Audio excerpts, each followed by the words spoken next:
Hello, I'm Charlie Herman, and this is my presentation on the Battle of Clontarf. So, firstly, to establish kind of a key player in the Battle of Clontarf is Brian Boru. Brian Boru becomes the king of Munster in the late 900s or the late 10th century. And during his reign, he led a destructive campaign across Ireland, taking control of many territories, and once he has control of these territories, is considered to be the first king of Ireland. Brian is also a Christian man, which becomes more important later on, but yes. And so this kind of on the left is an image that shows the divisions of Ireland at the time. And so as is ruled the Kingdom of Munster, Brian won battles in Limerick and many other battles across the country. And a key part of his campaign comes in his attempts to conquest the kingdoms of Leinster and Dublin.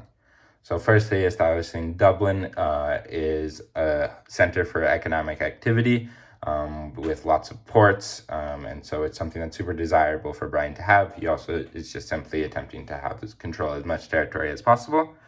Also, just another important demographic understanding of Ireland at the time, there was an extremely noticeable presence of Vikings within the country, what we now know as the country, from more Nordic regions, and also the Irish people as well. And there was a large population of Vikings, especially in the Kingdom of Leinster and Dublin. And so in the upcoming, as the kingdoms of Leinster and Dublin anticipated the incoming attacks from Brian, they combined forces to attempt to oppose the attacks from Brian. However, at this time, Brian was at a point in his conquest which was extremely successful, and so he easily took control. He was able to defeat them in battle and take control of the Kingdom of Leinster and Dublin in 999. And so this is kind of at the point where he has control over all of Ireland and is in pretty relatively strong and healthy control over all the territory, and is recognized as the King of Ireland. However, these two kingdoms, the Kingdom of Dublin, the Kingdom of Leinster and Dublin, then in 1014 kind of start to break down this control that Brian had and revolt against Brian, and which leads to the Battle of Clontarf. So the Battle of Clontarf, this is an important battle that is fought between Brian and his allies, which historians are unsure of exactly who they are. There's definitely maybe some supporters from Limerick and other territories that he had conquest, definitely. And however, there's some people that believe that there may have been Vikings within his forces. However, it's unsure. Against the kingdoms of Limerick and Dublin, which definitely had significant Viking forces, which is extremely important in how the battle is viewed today. It's kind of seen as a battle between the Vikings and the Irish being led by Brian, which is conflicting and debated by historians now, as some theorize that there were Vikings within his troops. So how could this battle be seen as the Irish versus the Vikings if Vikings were fighting themselves? However, at the end, this battle is seen as a victory from the Irish and Brian over the Vikings, and kind of the beginning of the end of Viking influence within Ireland.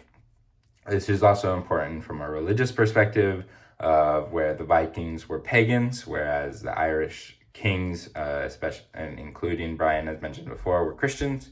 And therefore, it's there, once the pagan Vikings are gone, they're able to establish Christianity across the entire country. The battle itself, there is limited records and documentation as to what exactly happened. However, it is mainly believed and seems to be proved that it occurred at Clontarf, which is a territory just north of the city of Dublin today. It still exists. But it was seen as an extremely long battle where there was an extremely high death toll between the two groups. This included the death of Brian and his son, which leads to there being this sort of power vacuum that is left, so although the way that it's recounted, the battle was a victory for Brian and his forces, they don't fully remove the Vikings from Ireland or kill the leaders of the forces that they're opposing. And also with Brian's death and the son of Brian's death, there is confusion as to who is to take power, eventually leaving the two other sons of Brian to fight out for power.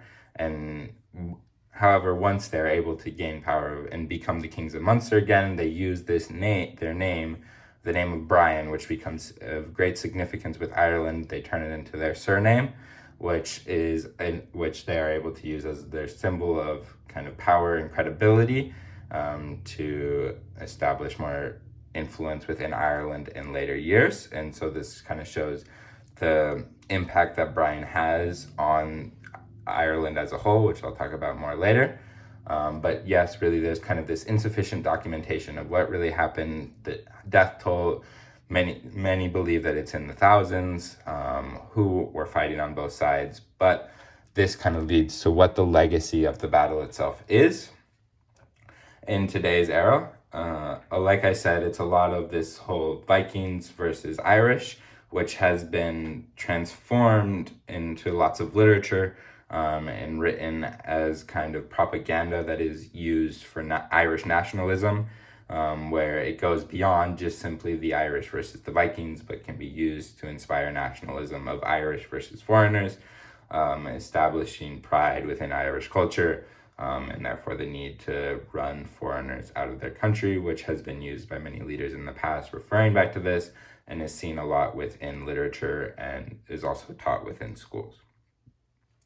Also, as I talked about before, the religious perspective is also of great importance within this battle, especially when it comes to Brian. So there's the idea of Brian being Christian and fighting off these pagans and being an extremely Christian man. And there's some accounts that some of the Vikings and the opposing forces of Brian were to switch sides halfway through the battle because they saw the holiness of Brian, and believed so much that he was so powerful that they were able to switch sides, which is important for the establishment and the importance of Christianity within Ireland as a whole. And it's also used in a similar propagandistic way, to tie Irish culture to Christianity. Additionally, we see how the story is written, where the battle takes place on Good Friday, in April of 1014, and that's the day that Brian dies. And he didn't die necessarily fighting in the battle. Instead, he was in a tent at old age praying for victory when he is killed. And this is kind of seen as an important symbol and the way that it's written, which we are unsure if it's true, but it's a very important characteristic of Brian as a Christian king, to later leave on this legacy that his children and ancestors use, or not ancestors, but his children and their children use to gain credibility within the country because they carry that Brian name.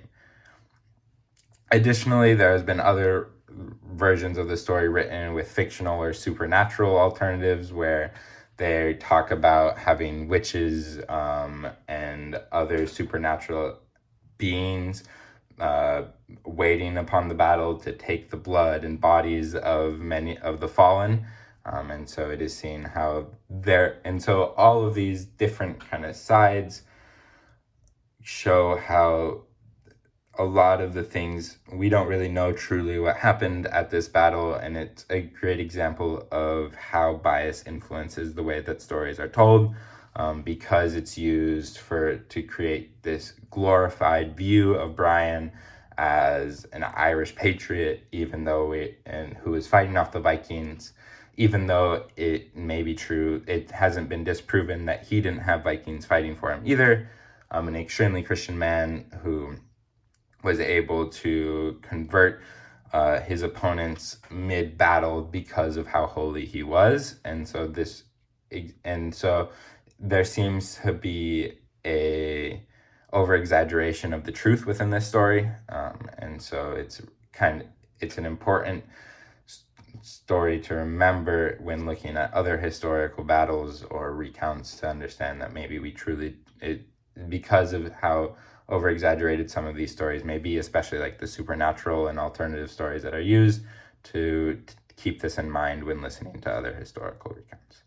But overall, the Battle of Clontarf is something that's extremely important in Irish culture today, and really kind of as Brian is able, and Brian himself as a symbol, establishing himself as the King of Ireland, creating the legacy to be of the Brian name and establish power within Ireland and Ireland as a whole, and how the Battle of Clontarf was really was his last part of making Ireland this fully Irish, as it was the end of the Vikings' influence within Ireland as a whole. Thank you very much.